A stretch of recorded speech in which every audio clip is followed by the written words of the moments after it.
La prise en charge des cancers est-elle menacée?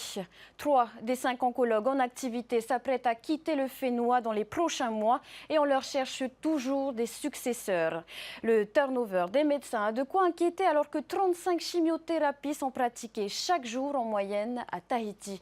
Reportage de Laure Philibert. C'est ici, au Faré des Amazones de Tiperui, que les patients atteints d'un cancer sont accompagnés. Ils sont près de 800 à être diagnostiqués chaque année, 3 fois plus qu'il y a 10 ans. Et même si leur prise en charge dans les services de soins du pays s'est nettement améliorée, les départs répétés des oncologues inquiètent. C'est inquiétant parce qu'on avait justement une situation qui était relativement aisée puisqu'il y avait effectivement 3 oncologues. Là, on va se retrouver à la situation d'il y a 3 ans, où les patientes vont devoir à chaque fois réexpliquer leur parcours. Et on sait combien le parcours est compliqué. Pourtant habitué aux Outre-mer, le docteur Moulin n'a pas pu mener à bien les missions qui lui ont été confiées. J'ai démissionné effectivement avant la fin de mon contrat, il y a 1 mois, parce que je considérais que la façon de travailler ne permettait pas d'être en accord avec le sens de mon travail.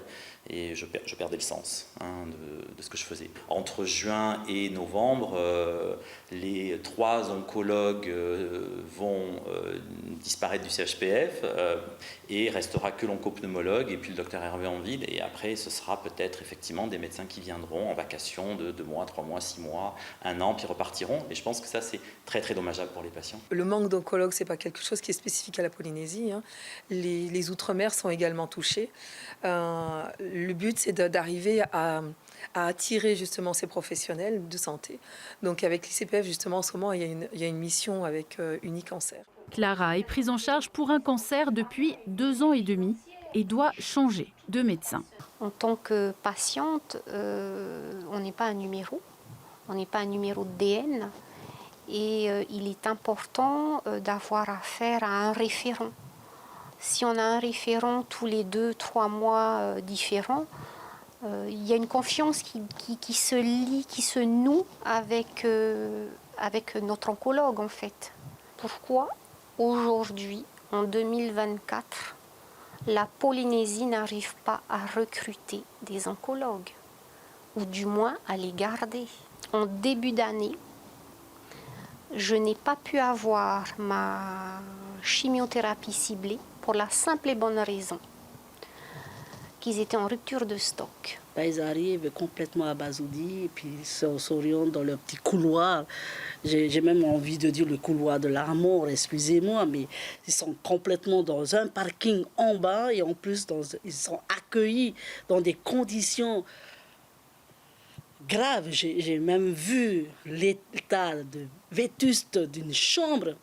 Je voudrais m'adresser, si je peux me permettre, au président encore actuel de la République française et notre président Moïse Baudesson, que la santé, ça devait être la priorité. Une mission placée sous l'égide de l'Institut national du cancer a produit un rapport en novembre 2022.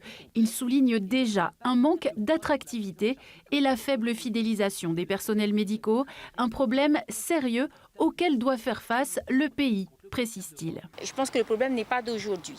C'est réellement depuis déjà quelques années. Il y a réellement quelque chose à faire, il y a une organisation à faire, il y a surtout des priorités à définir. C'est réellement de pouvoir fidéliser des oncologues en Polynésie parce que ça devient problématique. Toujours selon la mission, près de 300 Polynésiens sont évassanés chaque année pour traiter des cancers. Cette mission recommande de revoir l'organisation du parcours oncologie au sein de l'hôpital et d'envisager la relocalisation du service. Elle précise que l'État pourra accompagner l'hôpital et le pays dans ce travail de réorganisation.